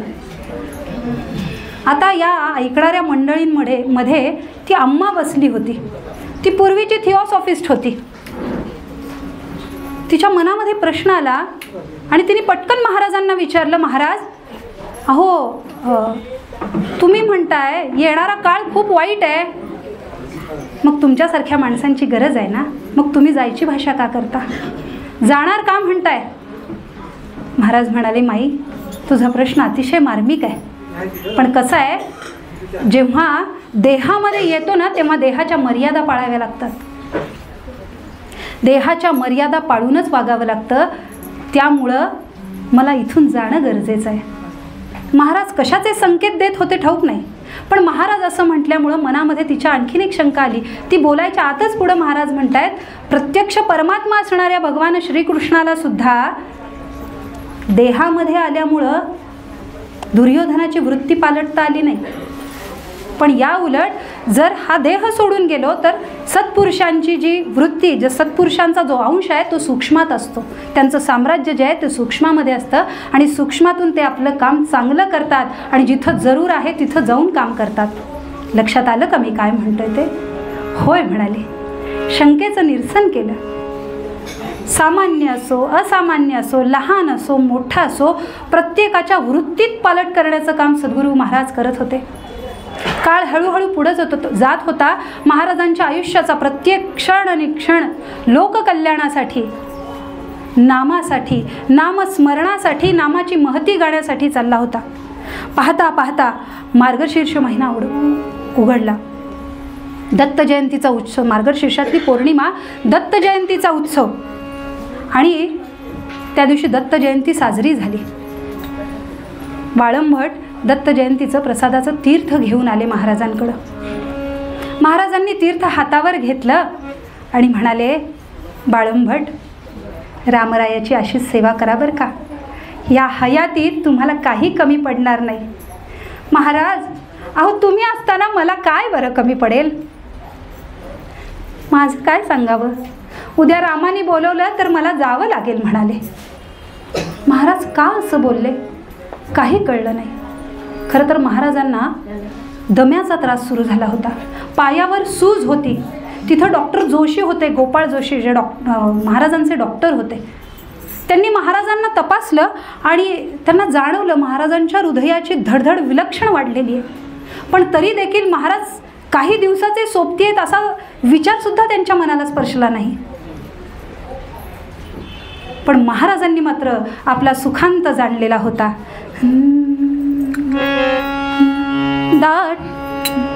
दाटला दमा अनिवार, रात्रंदिन निद्रा नाही. दाटला दमा अनिवार, रात्रंदिन निद्रा नाही. सुपुनिया गेली कुरुकाया, नात्राण राहिले देही. वाचविल्या धेनू माता, मसवडी जाती लवलाही. शेवटची करू गो सेवा, तोषभूदया घन देवा. लाभेल कृपेचा मेवा, लाभेल कृपेचा मेवा. नच इच्छा दुसरी काही, नच इच्छा दुसरी काही. या पुढे राहणे नाही, या पुढे राहणे नाही. या पुढे राहणे नाही, या पुढे राहणे नाही. महाराज आपल्या जाण्याचे संकेत स्पष्टपणे देत होते. पण एवढा त्रास होत असताना दमा अतिशय अनिवार्य झालेला होता. पायावर सूज होती. पण इतका त्रास होत असताना सुद्धा म्हसवडच्या बाजारी जाऊन अनेक गायी कसायाच्या हातून वाचवलेल्या आहेत. अनेक गायी. तिथून आले डॉक्टर कुर्तकोटींना म्हणाले की डॉक्टर, अहो खरं तर रामरायाची खूप कृपाच आहे म्हणावं. मी हा नामाचा बाजार मांडला. आधी वाटलं गिराईक मिळेल का नाही, पण रामरायाने किती कृपा करावी. किती लोक नाममार्गाला लागले. तुम्ही पण बरं का, मी गेल्यानंतर तुम्ही पण इथं राहून अनेकांना नामाच्या मार्गाला लावा हे सांगितलं. आणि तो दिवस संपला. त्या रात्रीचं कीर्तन, भजन, प्रवचन झालं. पण कुणाला शंकासुद्धा आली नाही की महाराज अगदी 1-2 दिवसाचे सोबती आहेत. तो दिवस संपला. सगळ्यांना सांगितलं की नामाला धरून राहा. नामाच्या आड सगळं येईल. सगळं जग नामाच्या आड येईल. जग जाऊ दे, तुम्ही स्वतःसुद्धा तुमच्या नामाच्या आड येता. स्वतःला फक्त सांभाळा. एवढं सांभाळलं ना तर रामराय तुम्हाला सांभाळेल. महाराजांनी अगदी निक्षून सांगितलं. काळ पुढे सरकला. दुसरा दिवस उजाडला. दुसरा दिवस उजाडला. महाराजांची तब्येत थोडीशी कमी जास्तच होती. पण तरी देखील त्या दिवशी त्रास होतोय म्हणून डॉक्टर जोशींनी तपासलं. पण काही शंका आली नाही मनामध्ये. आणि महाराज आपल्या जाण्याविषयी स्पष्टपणे सांगतायत. पण लोकांचा विश्वास बसत नव्हता. कारण महाराज अगदी हसत खेळत सांगत होते, सहजपणे सांगत होते. कुणाला काही पटत नव्हतं. आणखीन एक कारण असं घडलं की त्या दिवशी त्यांचा जो लाडका घोडा आहे, बत्ताशा त्याचं नाव, तो काही केल्या ऐके ना. फार हिसकाहिसकी करायला लागला. काय करावं? मला वाटतं ना, मुक्या जनावरांना हे संकेत आधी कळतात. तो खूप हिसकाहिसकी करत होता. म्हणून त्याला सांभाळणारा जो विश्वनाथ होते ते आले आणि महाराजांना म्हणाले, महाराज अहो बत्ताशा काही केले ऐके ना हो, अजिबात हात लावू देईना. महाराज हसले, त्याला सांग म्हणाले मी येतोय. आणि महाराज गेले बत्ताशाजवळ. पाठीवरून हात फिरवायच्या आधी, त्याच्या जवळ जायच्या आधीच तो इतक्या जोरात खिंकळला आणि अतिशय खुश झाला. महाराजांच्या भोवती टापा नाचवायला लागला. महाराज पुढे झाले, पाठीवरून हात फिरवला, शांत झाला. आणि ज्यावेळी महाराज तिथून निघाले तेव्हा मात्र तो पुन्हा अस्वस्थ झाला, कुणाला हात लावू देईना. महाराजांनी काय करावं, त्याला सोडलं तिथून आणि चांगला 4-5 मैल 5-10 मैल त्याला रपेट करून आणला.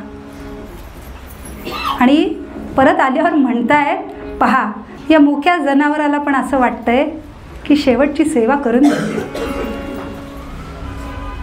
रामरायाला किती काळजी आहे, माझा रामराय सगळीकडे भरून राहिलाय नाही. म्हणजे बघा पायावर इतकी सूज आहे, दमा अनिवार्य झालेला आहे, तरी पण इतकी मोठी रपेट मारून येत आहेत. त्यामुळं कुणाला मनाला असं वाटलंच नाही की महाराज आपल्यातून जाणार. गुरुवारचा दिवस उजाडला. गुरुवारचा दिवस उजाडला त्या दिवशी सुद्धा भजन कीर्तन प्रवचन सगळं झालं. सकाळची पूजा अर्चा सगळी झाली आणि जेवायच्या वेळी महाराज भाऊसाहेबांना म्हणाले, भाऊसाहेब आता मला जावं लागणार, आता मला जावं लागणार बरं, मी सोमवारी जाणार आहे. हे ऐकलं आणि भाऊसाहेबांना धक्काच बसला. जेवता जेवता महाराज म्हणतायत, पहा ना म्हणाले बघा की येणारा प्रत्येक जण हिंग जिऱ्याचं गिराईक आहे हो. हां केशर कस्तुरी कुणाला नको आहे. प्रत्येक जण जो येतोय प्रत्येकाला भगवंत कशासाठी हवाय, स्वतःच्या प्रपंचासाठी, स्वतःच्या संसारासाठी. अहो देवासाठी देव कुणाला हवाय का. इतक्या ताकदीचा केशर कस्तुरीचा खरा चाहता सापडणं थोडं कठीणच आहे. पण भाऊसाहेब तुम्ही मात्र सामान्यांना तयार करत राहा, सामान्यांना नाममार्गाला लावा, सामान्यांना नाममार्गाला लावा. काढ रे तिथं मरेल ते बाजूला काढ मरेल. हे भाऊसाहेबांना सांगितलं, मला जाणं जरूर आहे, मी सोमवारी जाणार. भाऊसाहेब म्हणाले, तुम्ही गेल्यावर मी कुठं जाऊ. नाही म्हणाले, तुम्ही कुठेही जायचं नाही, तुम्ही 12 वर्ष इथं राहायचं आहे, 12 वर्ष इथं राहायचं आहे. आणि जो मी दिलेला उपदेश आहे, जो नाममार्ग आहे, तो सर्वसामान्यांना सांगत राहायचं आहे. गुरुवारचा दिवस संपला. त्या दिवशी रात्री 1:30 वाजेपर्यंत महाराजांनी कीर्तन केलेलं आहे. तो दिवस संपला. शुक्रवारचा दिवस उजाडला. शुक्रवारच्या दिवशी सुद्धा महाराजांचं त्रास तर होतोच आहे, पण भजन कीर्तन मात्र चुकलेलं नाही. निरूपण केलं. भजनामध्ये केवळ हेच सांगितलेलं आहे की नामाला सांभाळा, नामाला सांभाळा. शनिवार गेला, रविवार उजाडला. रविवारचा दिवस नित्याप्रमाणे निघाला. मंडळीमध्ये सगळ्या जरा काळजीचंच सावट होतं. महाराजांचे एक भक्त होते आप्पा जरंडीकर नावाचे. त्यांनी उपवास केला महाराजांना उतार पडावा म्हणून. 1 दिवस 2 दिवस 3 दिवस झाले त्यांचा उपवास झाला, पण महाराजांच्या तब्येतीला उतार पडत नव्हता. तब्येतीला उतार पडत नव्हता, त्यामुळे यांचा उपवास थांबत नव्हता. महाराजांना कळलं की आप्पांनी उपवास केलेले. त्यांना बोलवून घेतलं आणि म्हणाले, काय वेळ भरले हे, हां कशासाठी करताय उपवास मला सांगा. ते म्हणाले, नमस्कार केला आणि म्हणाले, महाराज तुमच्या तब्येतीला थोडा उतार पडावा म्हणून भगवंताकडे मागणं करतोय, त्यासाठीच उपवास धरलाय. महाराज हसले आणि म्हणाले, एवढीच इच्छा आहे ना तुमची, मला बरं वाटावं, वाटेल, मला उद्या बरं वाटेल. महाराजांनी हे सांगितलं आणि जेवण वगैरे झाली. त्या आप्पा जरंडीकरांना आग्रहाने बोलवून घेतलं आणि आग्रहाने जेवू घातलं महाराजांनी. आणि त्यांना सांगितलं की माझ्यासाठी उपवास हे करण्यापेक्षा तुम्ही माझ्यासाठी नाम घ्या. नामाची पराकाष्ठा केली आहे महाराजांनी. रात्री कडाक्याचं भजन झालं, उत्तम भजन केलं. महाराजांना विलक्षण त्रास होत होता. उभं राहता येत नव्हतं, पायावर इतकी सूज होती. पण कुणाच्या तरी खांद्याचा आधार घेऊन एका पायावर उभं राहून महाराजांनी ते कीर्तन केलं, ते भजन केलं. का? कारण हे माझ्या आयुष्यातलं शेवटचं भजन आहे. आणि आता मात्र महाराजांनी निक्षून सांगितलं, आजवरी तुम्हा सांगितली मात, नामापरी हित समजू नका. नामाशिवाय दुसरं काहीच नाही. आजचं भजन इतकं भक्तिपूर्ण, इतकं रसाळ होतं की ऐकणाऱ्याच्या प्रत्येकाच्या डोळ्याला अश्रुधारा लागल्या होत्या. प्रत्येक जण रडत होता. काय होतंय कळत नव्हतं. महाराजांनी भजनामध्ये सांगितलं, सरली आयुष्याची गणना आता येणे नाही पुन्हा, तुझ्या पायी मन राही हेची सुख आम्हा दे. तुझ्या पायी पडली मिठी आता जावे उठा उठी. दीनदास म्हणे रघुनाथा, आज्ञा द्यावी मज आता, आज्ञा द्यावी मज आता, आज्ञा द्यावी मज आता. महाराजांच्या आवाजामध्ये इतकं प्रेम होतं की प्रत्येक जण रडत होता. रामरायांकडे पाहताय, श्रोत्यांकडे पाहताय. असं वाटत होतं की महाराज आणि आम्ही एकच आहोत.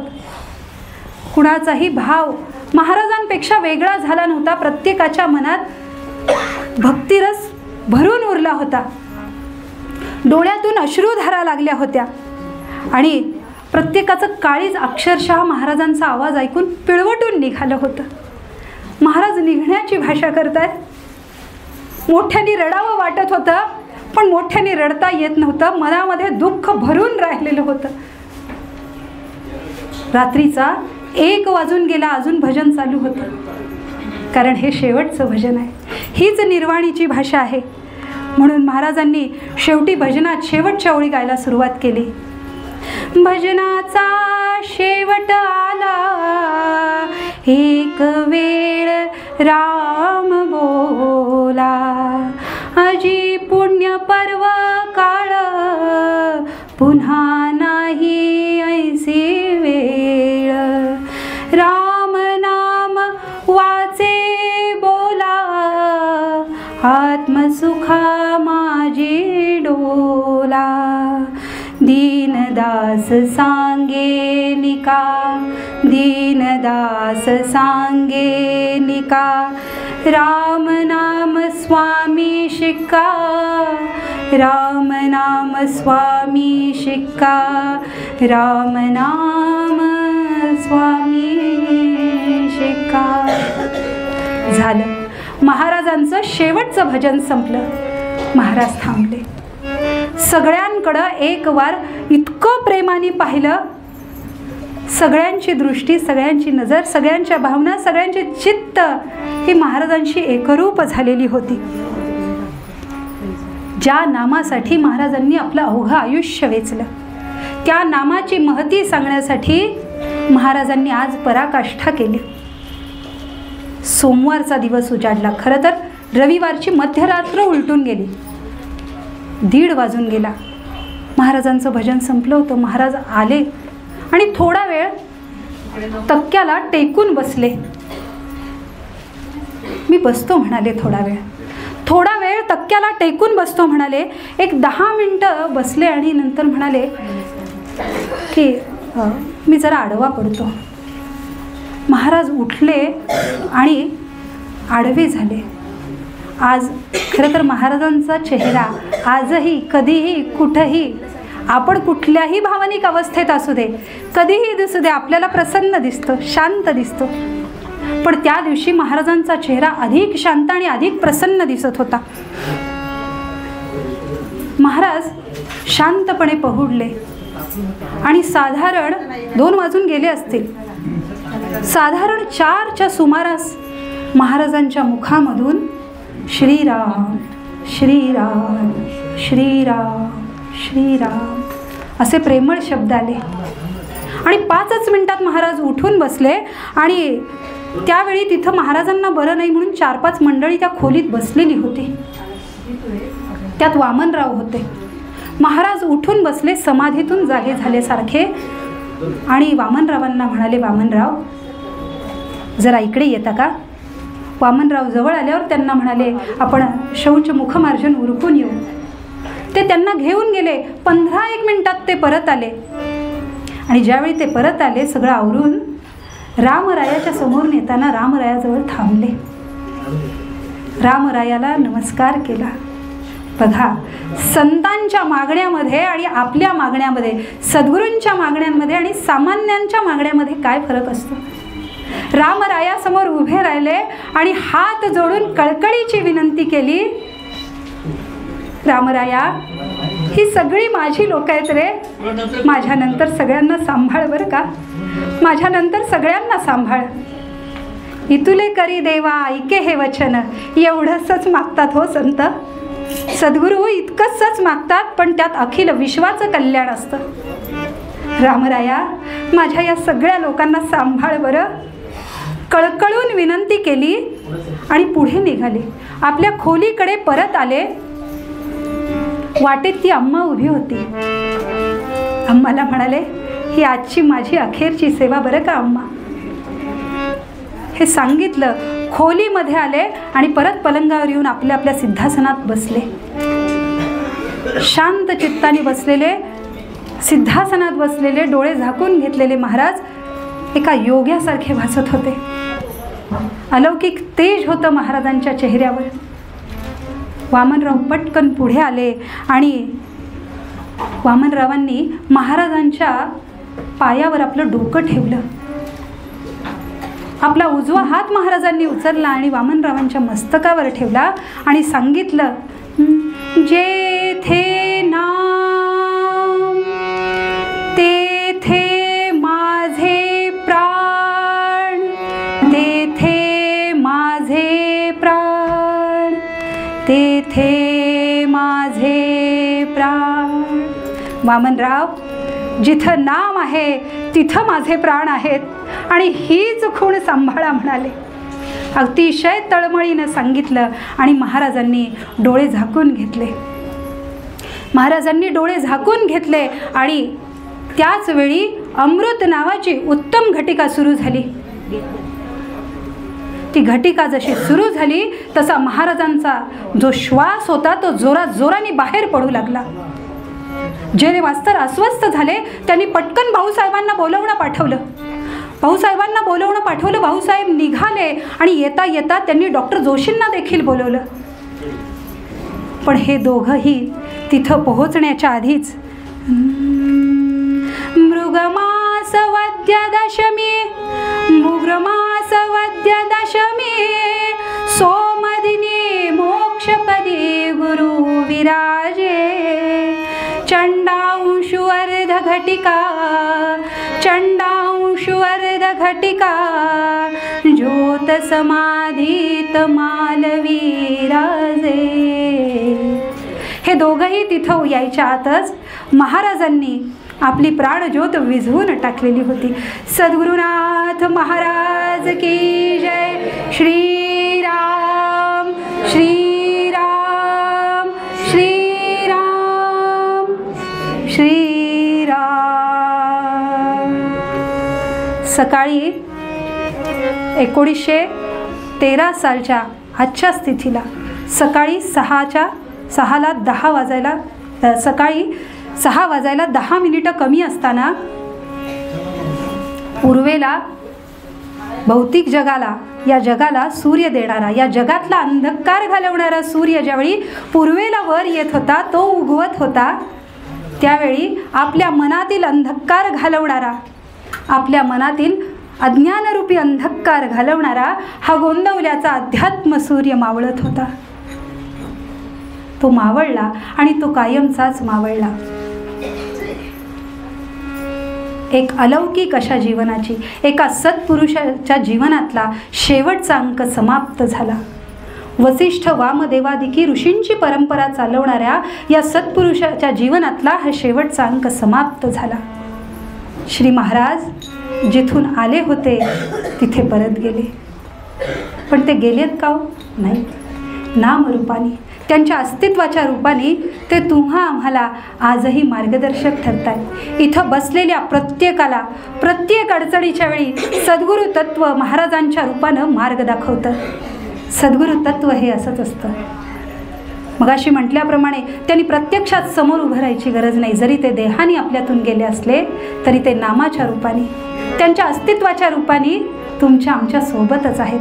ज्यांची त्यांच्यावर श्रद्धा आहे, निष्ठा आहे, त्या सर्वांबरोबर महाराज आजही कायम बरोबर आहेत. सद्गुरु तत्व हे असंच असतं. ते आपली एका दिवसापुरती काळजी घेत नाही. बरं, आपल्या जन्मोजन्मीची काळजी घेण्यासाठीचं सद्गुरु तत्व आहे. तुम्ही आम्ही म्हणू आई पण घेते की काळजी, आई पण आमची काळजी घ्यायला जन्माला आलेली आहे, हो की नाही? बरोबर आहे. पण आईला काळाच्या मर्यादा आहेत. आई फक्त या जन्मापुरती काळजी घेते. पण सद्गुरु तत्व इतकं विलक्षण आहे की ते जन्मोजन्मी आपली काळजी घेतं. ते आपल्याला चुकीच्या मार्गाला जाऊ देत नाही, मनामध्ये वाईट विचार येऊ देत नाही. आपली वृत्ती जी वाईट मार्गांकडे जाणारी असते ती चांगल्या मार्गावर ठेवण्यासाठी पराकाष्ठा करतं. आणि त्यामुळं या सद्गुरु तत्वाला शरण जा. त्यांना शरण गेलात तर आयुष्याचं कल्याण झाल्याशिवाय राहणार नाही.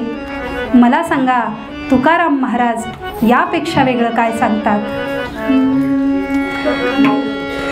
सद्गुरु वाचोनी सापडे ना सोय, सद्गुरु वाचोनी सापडे ना सोय, धरावे ते पाय आधी आधी, धरावे ते पाय आधी आधी, तुका म्हणे कैसे आंधळे हे जन, तुका म्हणे कैसे आंधळे हे जन, गेले विसरून खऱ्या देवा, सद्गुरु वाचोनी सापडे ना सोय, सद्गुरु वाचोनी सापडे ना सोय, सापडे ना सोय, सापडे ना सोय.